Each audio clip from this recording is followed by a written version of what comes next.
गं गणपतये नमः।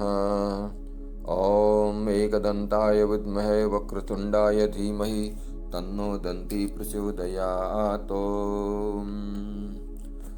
ओम श्री गणेशाय नमः। प्रिय गणपति के भक्तों, सादर प्रणाम। भगवान श्री गणेश जी को स्मरण करते हुए, उनके भाई कुमार स्वामी को स्मरण करते हुए, माता पार्वती और भगवान शिव को स्मरण करते हुए मैं गणेश जी के एक दंत होने की कथा कहने जा रहा हूँ तथा वेदों में जो गणेश जी के 8 नाम बताए गए हैं उनको भी स्मरण करने जा रहा हूँ। जो भी भगवान गणेश के प्रिय भक्त हैं उन्हें सावधान होकर इस कथा को सुनना चाहिए तथा भगवान गणेश के जो 8 नाम हैं उनके अर्थ हैं, इस स्तुति को ध्यानपूर्वक सुनना चाहिए और इसका स्मरण करना चाहिए। एक समय की बात है, भगवान परशुराम अपने गुरु भगवान शिव से मिलने के लिए कैलाश पर्वत में पधारे। जिस समय भगवान परशुराम कैलाश में भगवान शिव अपने गुरु भगवान परशुराम के गुरु भगवान शिव थे और उनके दर्शन के लिए परशुराम पधारे। उस समय भगवान शिव अंतःपुर माता पार्वती के साथ विश्राम में थे और भगवान परशुराम कैलाश के विभिन्न मनोरम दृश्यों को देखते हुए भगवान शिव के सदन यानी कैलाश पर बढ़े जा रहे थे। उसी समय भगवान गणेश जी ने उन्हें रोक दिया और ये निवेदन किया कि हे भृगुनंदन, इस थोड़ी देर प्रतीक्षा करें जब तक कि भगवान शिव उठ जाता हूँ, विश्राम कक्ष में है, और उसके बाद आप दर्शन करें। तो इस पर परशुराम के मन में रोष उत्पन्न हो गया कि मैं कभी भी भगवान का अपने गुरु का दर्शन कर सकता हूँ, मुझे क्यों रोका जा रहा है। भगवान गणेश जी बार बार इस बात के लिए निवेदन किए कि आपको कोई रोका नहीं जा रहा है, बस थोड़ी देर प्रतीक्षा करने की बात कही जा रही है। उस समय विधि का विधान ही ऐसा रहा होगा कि भगवान विष्णु के परम तेजस्वी अवतार उन्हें भी क्रोध आ गया और उन्हें लगा कि मैं धरती पर उपस्थित सारे पापों का नाश करने वाला हूँ, मुझे क्यों रोका जा रहा है। और विधाता के विधान के अनुसार उन्हें क्रोध आ गया, जबकि क्रोध नहीं करके भगवान गणेश की बातें सुननी चाहिए थी। अंत में वो जबरदस्ती प्रवेश करने का प्रयास करने लगे और इस पर गणेश जी सामने खड़े हो गए कि नहीं, मैं जाने नहीं दूंगा, जब तक कि भगवान शिव का आदेश न हो तब तक आपको रुकना पड़ेगा। और इसी बात को लेकर के भगवान गणेश जी और भगवान परशुराम में युद्ध आरंभ हो गया। विभिन्न प्रकार के शस्त्र अस्त्रों का प्रयोग भगवान परशुराम ने किया, परंतु गणेश जी टस से मस नहीं हुए, आगे जाने नहीं दिया। सारे अस्त्र गणेश जी के ऊपर बेकार हो गए और कोई भी अस्त्र शस्त्र गणेश जी का कुछ भी बिगाड़ नहीं पा रहे थे।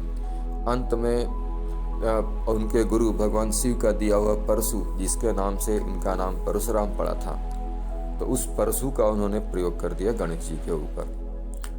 तो जैसे ही भगवान शिव के परशु का अमोघ परशु का प्रयोग किया तो गणेश जी चाह कर भी उसका विरोध नहीं कर पाए, क्योंकि भगवान शिव का अमोघ अस्त्र था, उसका विरोध नहीं किया, क्योंकि भगवान शिव की महिमा का खंडन होता, और उसे अपने दंत के ऊपर उन्होंने उस प्रहार को सह लिया।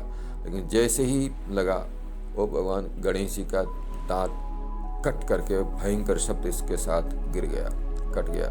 माता पार्वती तुरंत ध्यान हुआ कि कुछ अमंगल हुआ है बाहर में, तो तुरंत उठ गए और घोर शब्द के साथ गणेश जी एकदम माँ ऐसा शब्द करके उच्चारण किए थे। तुरंत माता पार्वती उठ गई, क्या हुआ है। भगवान शिव भी उठ गए और बाहर से अपने सदन से बाहर निकले। तो बाहर जब गणेश जी का दांत टूटा हुआ देखा तो माता पार्वती एकदम क्रोधित हो गई। गणेश जी सिर झुकाए हुए वहाँ पर खड़े हुए थे, शिव जी वहाँ पर खड़े थे। तुरंत माता पार्वती वो नाराज हो गई कि आखिर किस कारण से इनके ऊपर हमारे अपने गुरु के पुत्र के ऊपर ही प्रहार कर दिया, ऐसा कैसे हो गया। आप इतना भी नहीं समझ सकते थे कि जब ये रोका जा रहा है तो इसमें भगवान शिव की ही इच्छा होगी, आप अपने गुरु के लिए तनिक रुक नहीं सकते थे। और ऐसा होकर के माता जगत जननी परशुराम विष्णु के अवतार परशुराम का अंत करने के उद्यत हो गई। अत्यंत भगवती महाकाली का रूप धारण कर मैं नाश कर दूंगी। हालांकि परशुराम अमर थे, नाश नहीं किया जा सकता था, लेकिन माता जब दुर्गा रूप धारण कर लें तो कुछ भी कर सकती है, महाकाली कुछ भी कर सकती है। जैसे ऐसा स्मरण इस तरह का ये हुआ, तुरंत विष्णु भगवान अपने वामन अवतार के रूप में कैलाश पधारे, तुरंत वहाँ उपस्थित हो गए और उनका अत्यंत मनोरम रूप का वर्णन किया, किस प्रकार से वामन भगवान एक बौने के रूप में अत्यंत तेजस्वी रूप से वहाँ पधारे। तो उसने भगवान शिव और उन्हें प्रणाम किया, सभी स्वागत किया उनका, और माता पार्वती भी उनका वामन का भगवान का स्वागत की। उन्होंने उसमें बताया कि हे दुर्गे, आप क्या करने जा रही हैं? ये जो अनिष्ट की आशंका हुई, मैं इसके वजह से तुरंत आपके पास उपस्थित हुआ हूँ, इस अनिष्ट को आप रोक लीजिए। अब माता पार्वती रुकने को तैयार नहीं थी, तो वामन भगवान के रूप में विष्णु भगवान उसमें वामन रूप में पधारे थे। उन्होंने गणेश जी के 8 नामों का स्मरण करते हुए माता पार्वती को समझाया। भगवान के गणेश के 8 नामों का स्मरण किया जाए, आगे उसकी कथा को बताते हैं। ओम श्री विष्णुरुवाच गणेशमेकदन्तं च हेरम्बं विघ्ननायकं लंबोदरं शूर्पकर्णं गजवक्त्रं गुहाग्रजं नामाष्टर्थं च पुत्रस्य शृणुमातर्हरप्रिये स्तोत्राणां सारभूतं च सर्वविघ्नहरं परम। हे माता, आपके पुत्र गणेश, एकदंत, हेरंब, विघ्ननायक, लंबोदर, शूर्पकर्ण, गजवक्त्र और गुहाग्रज, ये 8 नाम है। इन 8 नामों का नाम सुनिए। हे शिवप्रिय, यह उत्तम नामाष्टक स्तोत्र सभी स्तोत्रों का सारभूत और संपूर्ण विघ्नों का नाश करने वाला है। ज्ञानार्थवाचको गश्च णश्च निर्वाणवाचकः तयोरीशं परं ब्रह्मं गणेशं प्रणमाम्यहम्। ज्ञानार्थवाचको गश्च णश्च निर्वाणवाचकः तयोरीशं परं ब्रह्म गणेशं प्रणमाम्यहम्। ये जो गणेश है, इनका पहला अक्षर ग ज्ञानवर्धक वाचक है। हे माता पार्वती, या आपके पुत्र जो गणेश जी हैं, उनका सबसे पहला अक्षर जो ग है वो ज्ञान के अर्थ का वाचक है, और दूसरा अक्षर जो अड़ा है और निर्वाण वाचक है, अर्थात परम मोक्ष को, परम मुक्ति को देने वाला है। इन दोनों का जो ईश है, ग और अड़ा, अर्थात ज्ञान और निर्वाण दोनों के जो ईश हैं, उनको वो परम ब्रह्म, उन गणेश को मैं प्रणाम करता हूँ। एक शब्दः प्रधानार्थो दन्तस्य बलवाचकः बलम प्रधानम सरस्मात् एकदन्तं नमाम्यहम्। ये दूसरा नाम एक दंत है। एक दंत जो वेदों में दिया गया है, उसमें एक शब्द प्रधान अर्थक है और दंत बलवाचक है। एक अर्थात जिसकी प्रधानता हो, प्रथम प्रधानता हो, तो इसके लिए इनका नाम एक है, और दंत है बलवाचक है। अतः जिनका बल हम सबसे बढ़कर है, उस एक दंत को मैं प्रणाम करता हूँ। दीनार्थवाचको हेश्च रंभः पालकवाचकः दीनानां परिपालकं हे रंभं प्रणमाम्यहम्। हे माता पार्वती, ये जो हेरंब है, हेरंब का पहला अक्षर हे जो दीनार्थवाचक है, और रंभ अर्थात पालक का वाचक है।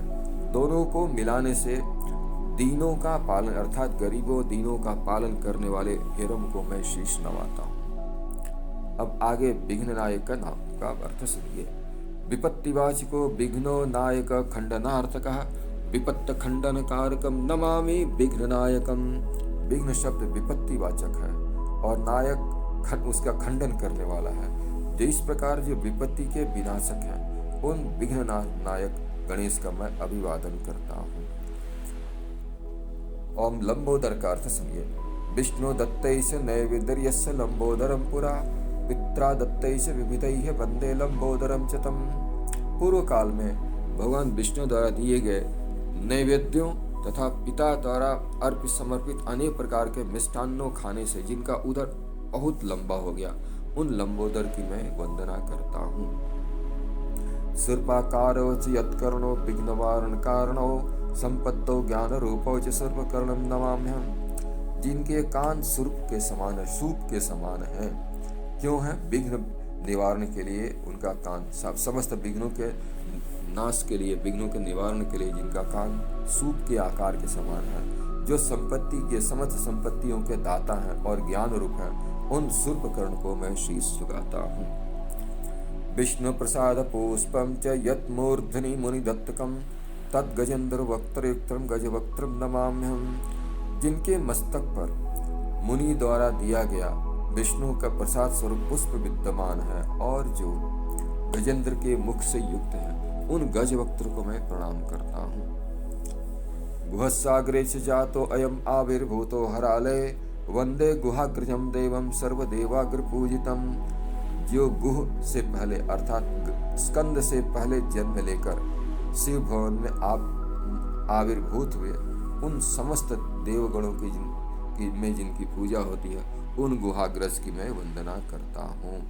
आगे सुनिए। हे माता दुर्गा, एतन्नामष्टकं स्तोत्रम् एतन्नामष्टकं दुर्गे नामभिसंधितं परं पुत्रस्य पश्य वेदे च तदा कोपम यथा कुरु। इस प्रकार ये जो वेदों में भगवान गणेश जी की स्तुति गाई गई है, उसमें जो नाम है उनके अर्थों को आप देखिए। हे दुर्गा, उनके अर्थों को देखिए। वेदों में जो एक दंत बताया गया है वो इसी दिन के लिए था कि इससे भगवान गणेश एक दंत होंगे, सारी सृष्टि का कल्याण करने के लिए होने वाले पहले से ही है, अर्थात इन्हें एक दंत होना ही था। यह विधि का विधान था, अन्यथा परशुराम क्रोध नहीं करते और ऐसी घटना घटित ही नहीं होती। अतः आप अपने क्रोध को शांत करें हे देवी, और अपने पुत्र के जगत कल्याण स्वरूप का स्मरण करें। आम एतन्नामष्टकं स्तोत्रम नानार्थ संयुतम शुभम त्रिसंध्यम य पठन नित्यम च सुखी सर्वतो जयी। इस प्रकार इस 8 नामों का जो स्तोत्र है वो नाना अर्थों से संयुक्त और शुभ कारक है, जो नित्य तीनों संध्याओं में इनका पाठ करता है वो सुखी और सर्वत्र विजयी होता है। ततो विघ्ना पलायन्ते वैनत्या तिथोरगः गणेश प्रसादेन महाज्ञानी भवेत् ध्रुवम्। उनके पास से विघ्न उसी प्रकार से भाग जाते हैं जैसे गरुण के निकट से सांप। गणेश्वर की कृपा से यह निश्चय ही महान ज्ञानी हो जाता है। जो इस स्तुति को स्मरण करता है वह तीनों समय स्मरण करता है, और उनको क्या फल प्राप्त होता है। जो पुत्रार्थ लभते पुत्रम, जो पुत्र की कामना करता है उन्हें पुत्र प्राप्त होता है। भार्यार्थ विपुलान स्त्रियम, जो स्त्री की कामना करता है उन्हें स्त्री प्राप्त होती है। महाजड़ कविंद्रस्य, जो महामूर्ख है और निश्चय ही महाविद्वान हो जाता है। विद्यावान स भवेत् ध्रुवम, और श्रेष्ठ कवि हो जाता है। इस प्रकार इन नामों को स्मरण करें, उस पर विचार करते हैं तब आप क्रोध करें। आप इस बात को ध्यान करें कि वेदों में पहले से जो एकदंत शब्द है इसको पुनः स्मरण करें। और ऐसा कहते हुए भगवान वामन देव अंतर ध्यान हो गए और तुरंत परशुराम को आदेश दिए कि आपने जो किया है वो सर्वथा अनुचित है। अपने गुरु पुत्र के ऊपर जो प्रहार किया वो उचित नहीं है, आपको प्रतीक्षा करनी चाहिए थी। आप तुरंत माता पार्वती को प्रसन्न करें, क्योंकि ये महाकाली महादुर्गा किसी के बस में आने वाली नहीं है। इनके ही शक्ति से जो परम ब्रह्म भगवान श्री कृष्ण, इनकी ही शक्ति से ही शक्ति संपन्न होते हैं। अतः आप इन्हें प्रसन्न करें। अब भगवान परशुराम को अपने अपराध का भान हुआ। जैसे ही उनको अपराध का समझ में आया, वो तुरंत अब सिर झुकाए गुरुदेव के चरणों को प्रणाम किए और स्नान आदि से निवृत्त होने के बाद से जगत जननी महागौरी का स्तवन करने लगे। और भगवान परशुराम संपूर्ण अंग पुलकित हो गए। उनके नेत्रों में अश्रु प्रवाहित हो रहे थे। इस प्रकार करुण प्रार्थना करते हुए अंत में परशुराम ने कहा, रक्ष रक्ष जगन्माता अपराध क्षमस्व में शिशुनाम अपराधेन कुतो माता ही कुप्यति। हे जगत जननी माता, रक्षा करो, मेरे अपराध को क्षमा कर दो। भला कहीं बच्चे के अपराध करने से माता कुपित होती हैं। और विभिन्न प्रकार से स्तुति प्रार्थना करने के बाद माता पार्वती प्रार्थना करने के बाद परशुराम दुखी होकर रोने लगे और अपने अपराध के लिए क्षमा मांगने लगे।